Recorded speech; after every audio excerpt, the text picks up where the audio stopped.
জানলে পারে আপনাকে আমাকে জানমালের কোরবানি করতে হবে, আল্লাহর জমিন আল্লাহর দ্বীন কায়েমের জন্য সংগ্রাম করতে হবে। আল্লাহর একজন সাহাবী, আল্লাহ নবীর একজন সাহাবী, নাম হলো তার হযরতে আব্দুল্লাহ। এই সাহাবীটি তার আসল নাম আগে ছিল আব্দুল উজ্জা। চাচার কাছে লালিত পালিত হচ্ছে।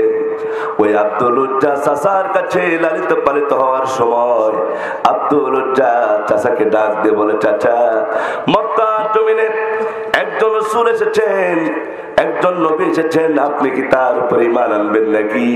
তখন চাচা বলল, ভাতিজা, হ্যাঁ আমি তাকে বিশ্বাস করি, সে একজন আল্লাহর নবী, তিনি একজন আল্লাহর নবী, ভালো মানুষ, এটা আমি বিশ্বাস করি। এরপরে আব্দুল উজ্জা বলে, চাচা গো, যদি ভালো মানুষ তিনি হয়ে থাকে তাহলে দয়া করে মেহেরবানি করে তুমি কালেমা পড়ো। তখন চাচা বলছে, ভাতিজা, যতই যাই বলো না কেন, যাই করো না কেন, আমি ওই আব্দুল্লাহর পুত্র মুহাম্মদ সাল্লাল্লাহু আলাইহি ওয়াসাল্লামের উপরে কালেমা পড়তে পারবো না, ঈমান আনতে পারবো না। এখন বলেন তো দেখি, কালেমা না পড়লে, ঈমান না আনলে জান্নাত পাওয়া যাবে নাকি?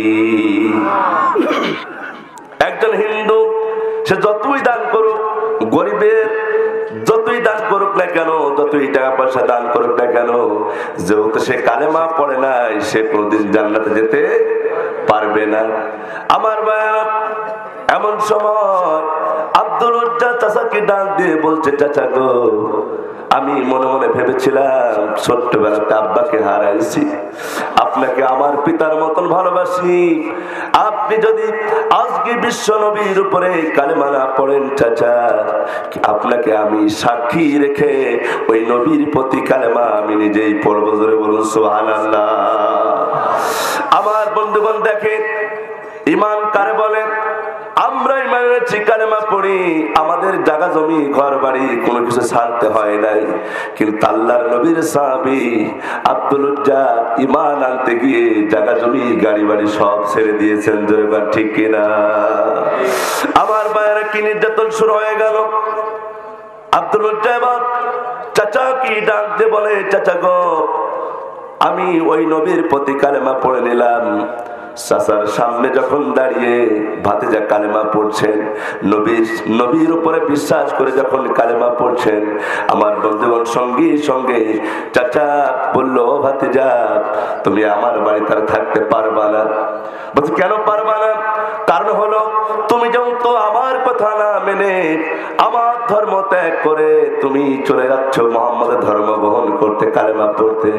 বিশ্বাস করো ভাতিজা আব্দুল উজ্জা, আজকে থেকে আমার বাড়িতে আর তোমার কোনো জায়গা হবে না।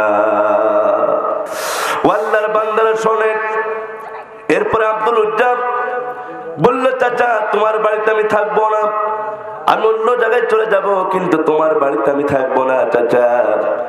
এমন সময় আব্দুল উজ্জাকে ডাক দিয়ে চাচা বলছে, ও চাচা শোনো, ও আমার ভাতিজা শোনো, তুমি শুধু আমার বাড়িতে জায়গা দেবো না তাই নয়, আমার বাড়িতে তোমার উট ভেড়া দুম্বা যা কিছু আছে সব কিছু আমার দিয়ে দিতে হবে, তোমার ভাগ দেবো না। এমন সময় আব্দুল উজ্জা কেঁদে কেঁদে বলছে, চাচা, ঈমান আনলাম বলে এমন অপরাধ করেছি নাকি? যাও, উট ভেড়া দুম্বার কোনো ভাগ আমার দেওয়া লাগবে না। আমার বন্ধুগণ শোনেন, এবার আব্দুল উজ্জা কি করলেন? বাড়ির দিকে চলে যাচ্ছে। এমন সময় চাচা ডাক দিয়ে বলল, ভাতিজা, তুমি এবার তোমার পরনে যে পোশাক আছে, জায়গা জমি যা কিছু আছে সব তো নিয়েছি, তোমার পরনে যে পোশাক আছে পোশাকটাও তুমি খুলে দিয়ে চলে যাও। সঙ্গে সঙ্গে আব্দুল উজ্জা নিজের শরীরের পোশাকটা খুলে দিয়ে চাচার সামনে ফেলে চলে গেলেন। চাচার সামনে ফেলে দিয়া দৌড় দিয়েছেন। উলঙ্গ অবস্থায়, শরীরে কোনো পোশাক নাই, এমন অবস্থায় তিনি দৌড় দিয়েছেন। আমার বন্ধুগণ, মায়ের সামনে যখন গেছে, মায়ের অবস্থা দেখে নিজের চোখ নিজে দুই হাত দিয়ে ঢেকেছে। ঢাকার পরে নিজেই বলতেছ, আমার কলিজার টুকরা সন্তান, তুমি কি এমন অপরাধ করেছো, কি অন্যায় করেছো? তোমার শরীরে পোশাক নেই কেন? কি অন্যায় তুমি করেছো, কি হয়েছে? তখন আব্দুল উজ্জা কেঁদে কেঁদে বলে, মা, আমি কোনো অপরাধ করিনি, কোনো অন্যায় করিনি।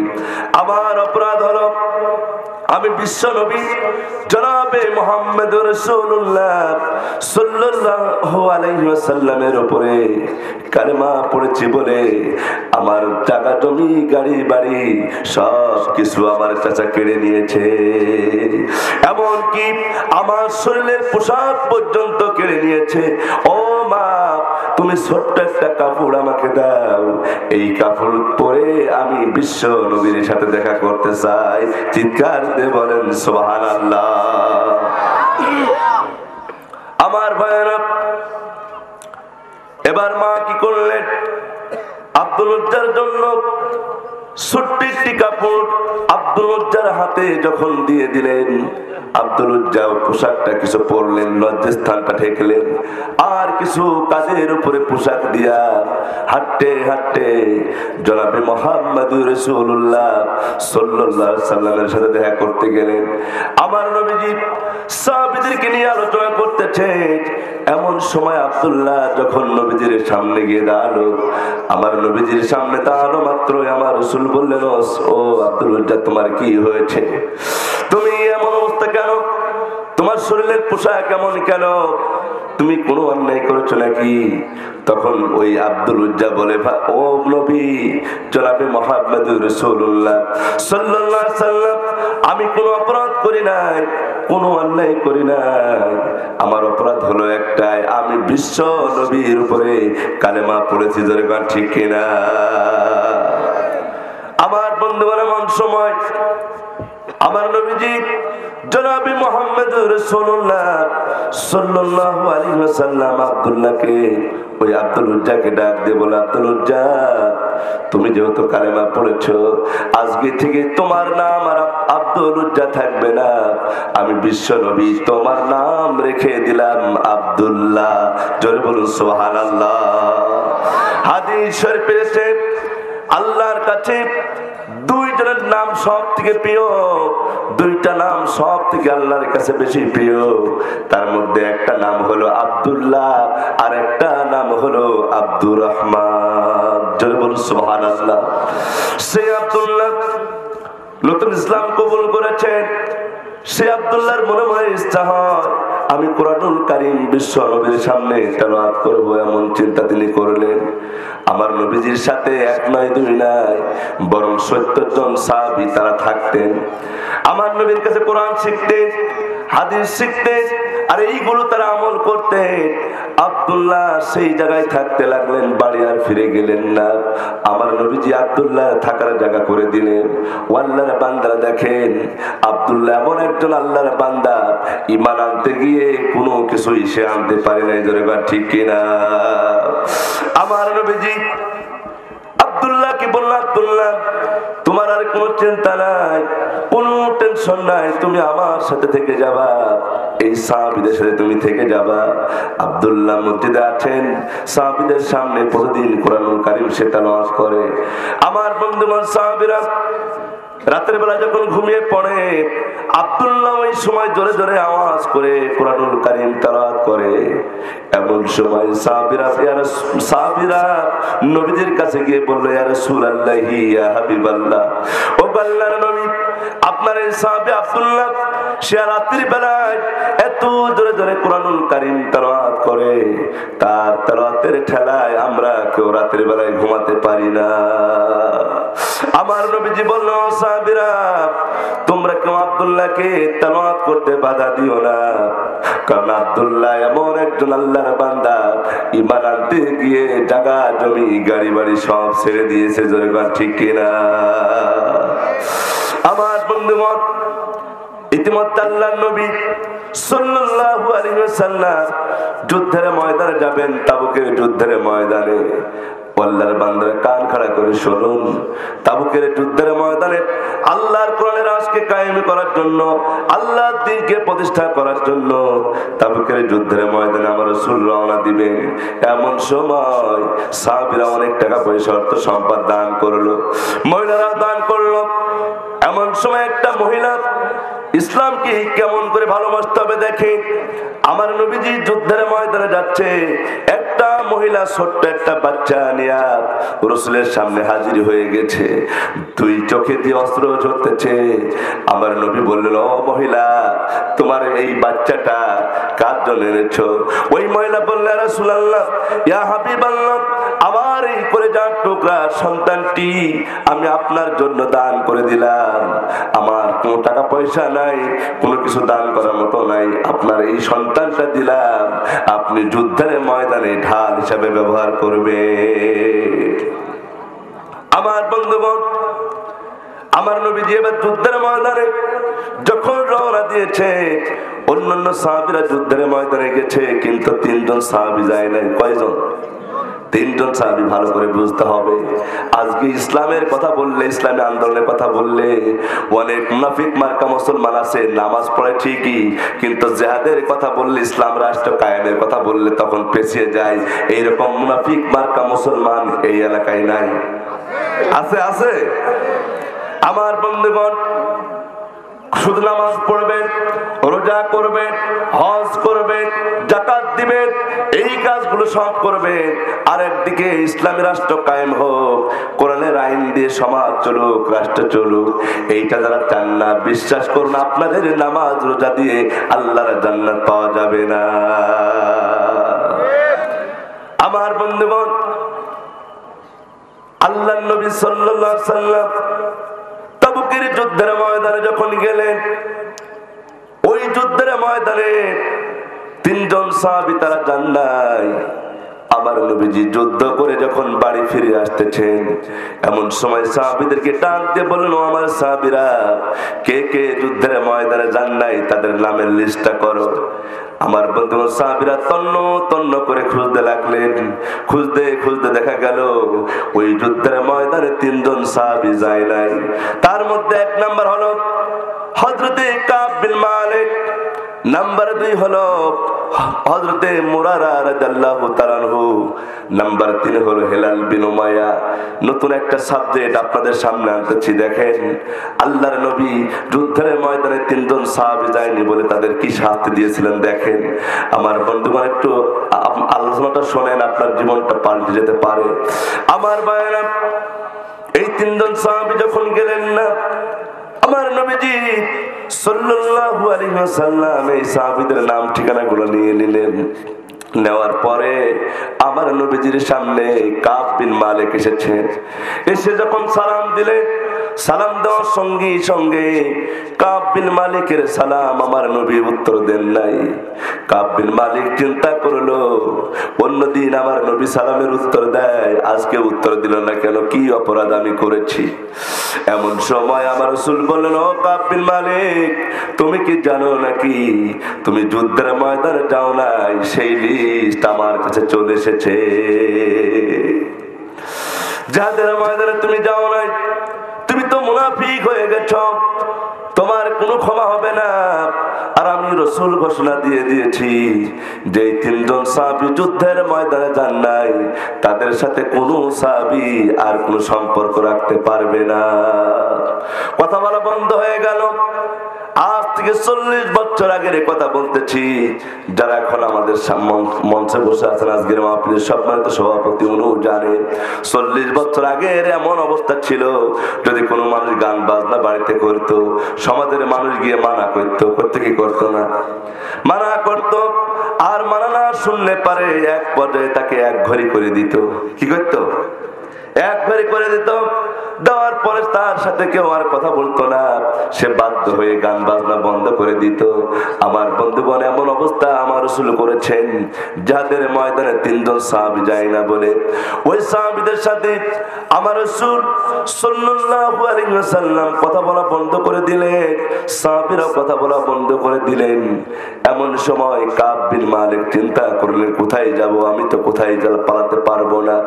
কাব বিন মালিক আবার বাড়ির দিকে যখন চলে গেছে, বাড়ির গেটের সামনে গেছে, যাওয়ার সঙ্গে সঙ্গে স্ত্রী বলে, প্রাণের স্বামী, ও আমার স্বামী, তুমি এই বাড়ির ভিতরে ঢুকতে পারবা না।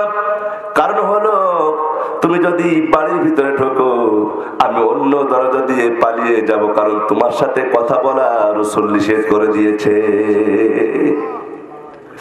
আমার বন্ধুগণ, কাব বিন মালিক আর বাড়িতে ঢুকলেন না। কাব বিন মালিক হাউমাউ করে নিজে কাঁদতেছে। তিনার 3টা সন্তান আছে। কয়টা সন্তান? 3টা সন্তান।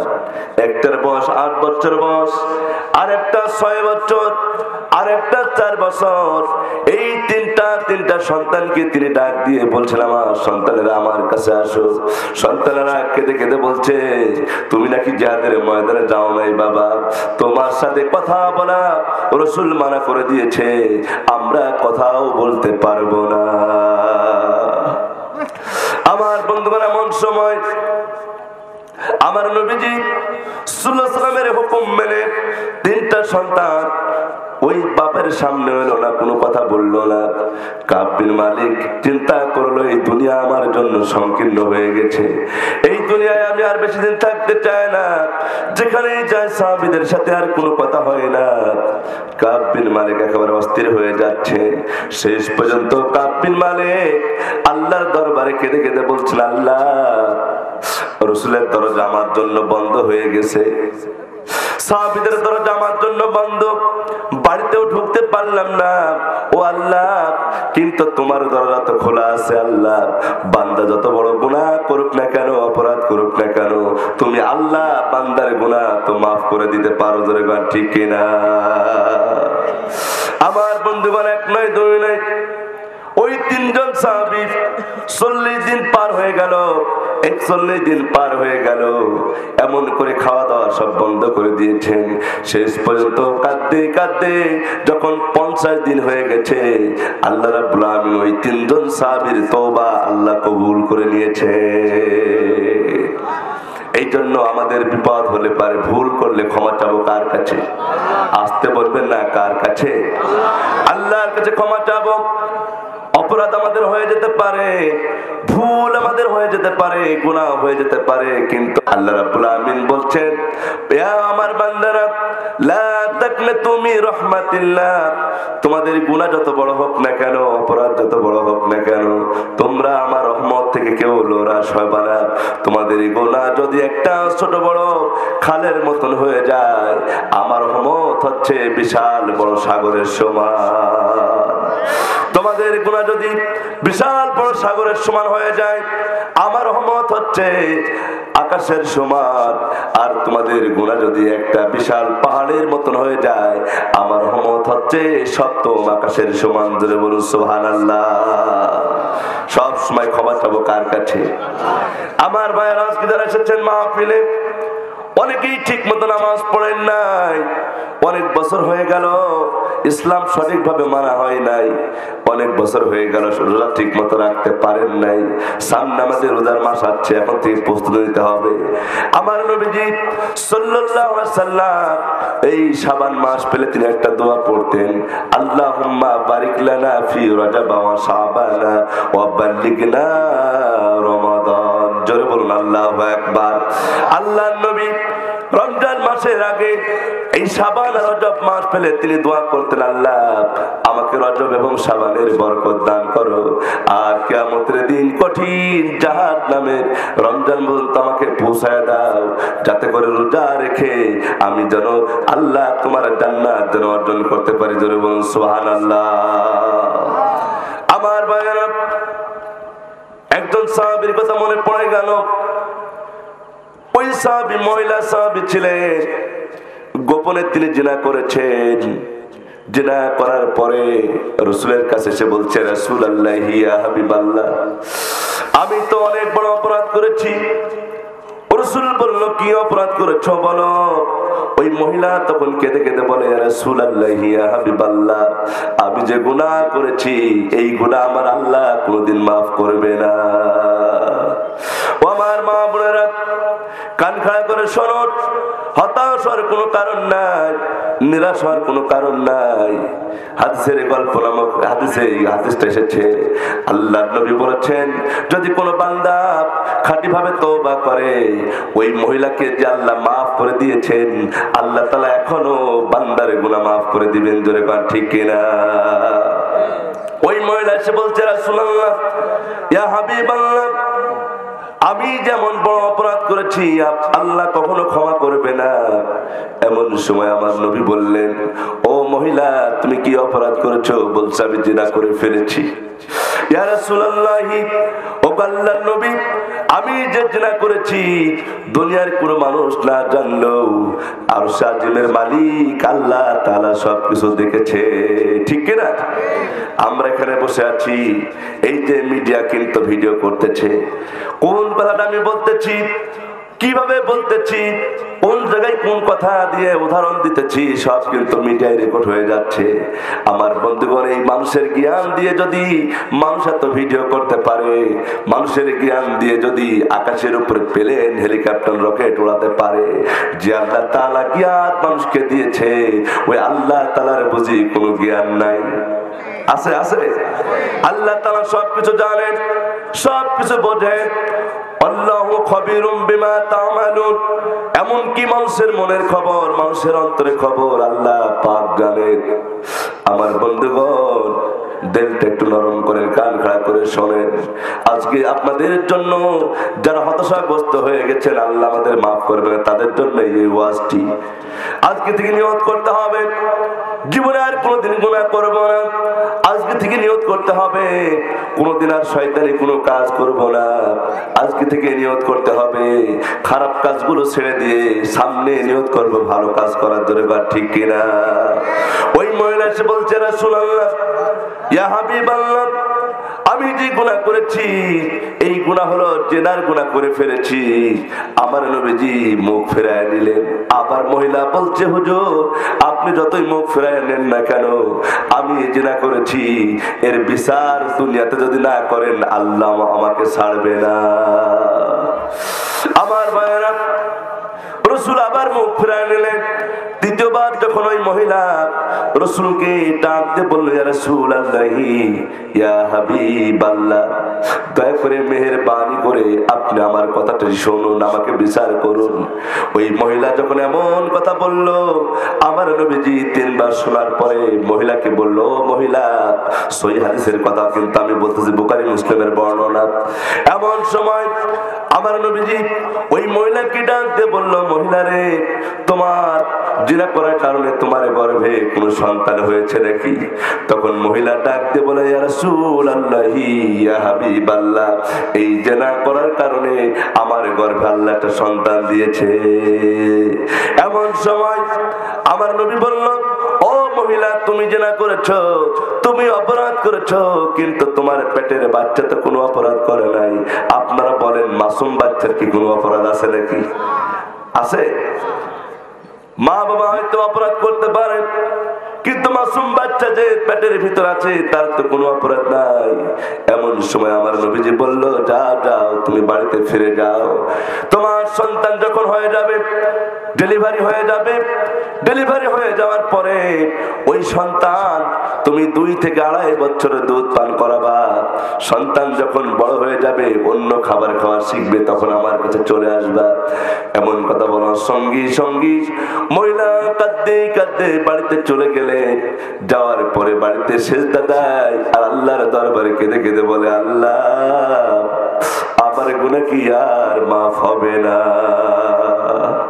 ও আল্লাহ, যে ভুল করেছি, যে গুনাহ করেছি, আল্লাহ দয়া করে মেহেরবানি করে আমার গুনাহ তুমি মাফ করে দাও।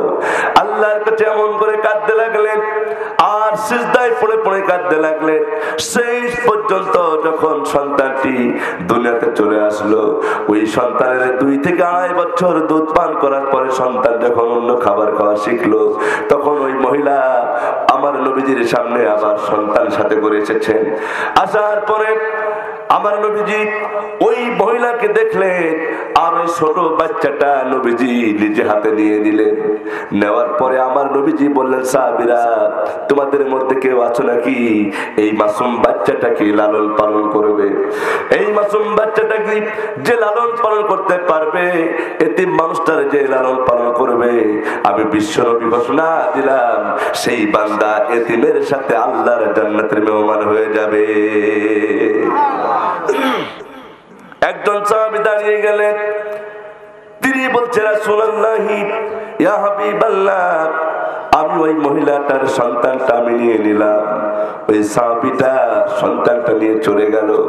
দেখেন আল্লাহর বান্দারা, রাসূল কিন্তু কোরআনের আইন দিয়ে বিচার করেছে। আজকে আমার দেশে কোরআনের আইন দিয়ে বিচার আছে নাকি? চুরি করে একজন, জেল খাটে আরেকজন, ঠিক কিনা? যুদ্ধ অপরাধী একজন, আর একজন মিথ্যা যুদ্ধ অপরাধী হয়ে 13টি বছর কারারুদ্ধ জীবন যাপন করে শেষ হাসিটা দিয়ে আমাদের মাঝ থেকে বিদায় নিয়েছে। দরকার ঠিক কিনা? আমার বিশ্বাস ওই কোরআনের পাখির শেষ হাসিটা একদিন না একদিন বাংলার জমিন ইসলামের বিদায় হবে, সেই হাসি। দরকার ঠিক কিনা? আমার বন্ধুগণ, ওই মহিলার কাছ থেকে বাচ্চাটা নেওয়ার পরে অন্য একজন সাহাবী যখন দিয়ে দিলেন, আমার নবী সাহাবীদের বললেন, সাহাবীরা, জিনাকারীর বিচার হলো বুক পর্যন্ত খুঁড়তে, গর্ত খুঁড়তে হবে, খোঁড়ার পরে বুক পর্যন্ত পুঁতে মারতে হবে, তারপরে পাথরে মেরে মেরে তাকে দুনিয়া থেকে বিদায় করে দিতে হবে। দরকার ঠিক কিনা? লিল্লাহি তাকবীর, লিল্লাহি তাকবীর। আবু বকর সিদ্দিক ভাইয়ের আগমন, শুভেচ্ছা, স্বাগত। মাগুরা পাড়ার পক্ষ থেকে লাল গোলাপ শুভেচ্ছা। লিল্লাহি তাকবীর, আল্লাহু আকবার। আমার বন্ধুগণ, যে কথা বলতেছিলাম, আমার প্রাণ প্রিয় ভাই মাহফিলে চলে এসেছেন, আর কথা বলবো না, কিন্তু সংক্ষিপ্ত আকারে 2-1 মিনিটে শেষ করে দিতে চাই। আমার বন্ধুগণ, এবার ওই মহিলাকে পাথর দিয়ে মারার জন্য রাসূল সাহাবীদের অর্ডার করলেন। গর্ত খনন করা হয়েছে। গর্ত খুঁড়ে ওই মহিলাকে যখন ওই গর্তের ভিতরে বুক পর্যন্ত পুঁতে দেওয়া হলো, আমার বন্ধুগণ, সঙ্গে সঙ্গে আল্লাহর নবী সাল্লাল্লাহু আলাইহি সাল্লাম সাহাবীদেরকে বললেন, তোমরা পাথর মারতে শুরু করো। সব সাহাবী যায় আর পাথর মারতে শুরু করে। পাথর মারতে মারতে এক একজন সাহাবী পাথরের আঘাতে রক্ত ফিনকি দিয়া বাহির হয়। আর মহিলা আল্লাহর কাছে কেঁদে কেঁদে বলে, আল্লাহ, তুমি তো বলে দিয়েছো, ইয়া আইয়ুহাল্লাযীনা আমানু তুবু ইলাল্লাহি তাওবাতান নাসুহা। চিৎকার দিয়ে বলেন আল্লাহু আকবার। আল্লাহ রাব্বুল আমিন বলেন, হে ইমানদারগণ, তোমরা যদি খাঁটি রূপে তওবা করতে পারো, উত্তম ভাবে তওবা করতে পারো, আমি আল্লাহ তাআলা তোমাদের জীবনের গুনাহগুলি maaf করে দিব। ওই মহিলার পাথর যত মারে, মহিলা আল্লাহর কাছে কাঁদে আর তওবা করে। এক পর্যায়ে পাথর মারতে মারতে মহিলার গায়ে সব রক্তাক্ত হয়ে গেছে। একজন সাহাবী, নাম হলো হযরতে আলী রাদিয়াল্লাহু আনহু, তিনি একটা পাথর মারলেন মহিলার গায়ে। পাথর মারার সঙ্গে সঙ্গে ওই রক্ত ফিকে দিয়া আলীর গায়ে এসে পড়েছে। আলী নাক ছিটকাচ্ছে আর বলছে, এই জিনাকারীর রক্ত আমার গায়ে পড়লো, এ তো জিনাকারীর রক্ত। আমার নবীজি কেঁদে কেঁদে বলল, আলী, তুমি এমন কথা বলো না, কারণ এই মহিলা যে তওবা করেছে, আমার আল্লাহ তাআলা মহিলার তওবা আল্লাহ কবুল করে নিয়েছে। এই মহিলার তওবা যদি এই মক্কা মদিনার 40 জন যুবকের মাঝে, 40 জন যুবকের তওবার মাঝে যদি বন্টন করে দেওয়া হয়, তারপর 40 জনের থেকেও এই মহিলার তওবা আমার আল্লাহর কাছে বেশি প্রিয় হয়ে যায়। চিৎকার দিয়ে বলেন সুবহানাল্লাহ। পৃথিবী না জানো, আমি তো জানি, আমি কি পাপ করেছি হায়। বলেন, পৃথিবী না জানো, আমি তো জানি, আমি কি পাপ করেছি হায়। আমার পাপের করলে বিচার, ক্ষমা পাবার নাই উপায়, দয়াময় তুমি মাফ করো আমায়, মাফ করো আমায়। পৃথিবী না জানো, আমি তো জানি, আমি কি পাপ করেছি হায়। চিৎকার দিয়ে বলেন মারহাবা। মসজিদের ঝাড়ু বারদার হোক না আমার হাত শোনো আমার মোনাজাত শোনো শোনো ইয়া ইলাহি শোনো শোনো ইয়া ইলাহি আমার মোনাজাত শোনো আমার মোনাজাত মারহাবা কর আর কিছু যে চাই না আমি চাই গো নাজাত আল্লাহ তোমার কাছে আমার এই মোনাজাত আল্লাহ তোমার কাছে আমার এই মোনাজাত চিৎকার দিয়ে বলেন মারহাবা।